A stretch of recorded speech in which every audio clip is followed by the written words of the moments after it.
It's the new $48 million headquarters for the North Cowichan Duncan RCMP, and today we got a tour of what it looks like behind closed doors.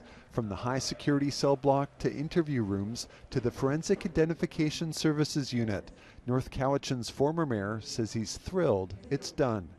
Just looking at it, it's like, oh, wow, when you compare this to the little detachment building that sits on essentially wetlands in Somenos Marsh on the west end of it, it's unbelievable the difference.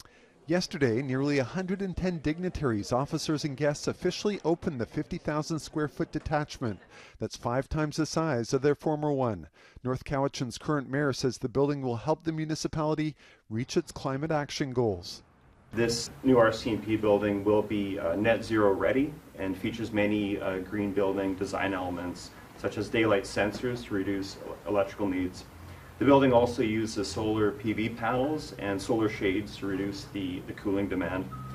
Al Sebring, who now lives in Alberta, came for yesterday's grand opening after working on the project for 15 years as a former councillor and mayor. Sebring points out how the new detachment looks nearly identical to Fort St. John's, opened 9 months ago. That's by design. Sebring asked staff who else was building a detachment for a similar sized staff of about 100.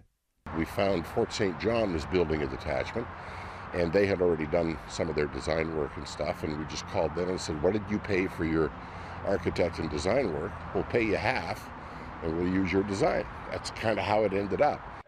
Sebring estimates there was $1 million plus in savings in design work and acquisition costs as they bundled their purchasing of identical construction materials. And this could be a model for municipal projects.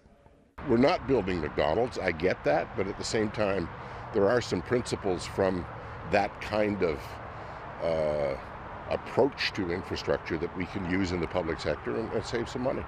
And this is a feature that the officers didn't have at their old facility, a gym where they can work out in privacy. The building also now holds victim services and South Island traffic services that will pay leases to the municipality. It also has expanded meeting and lunchrooms and spaces to get outside among its features, expected to help with officer recruitment.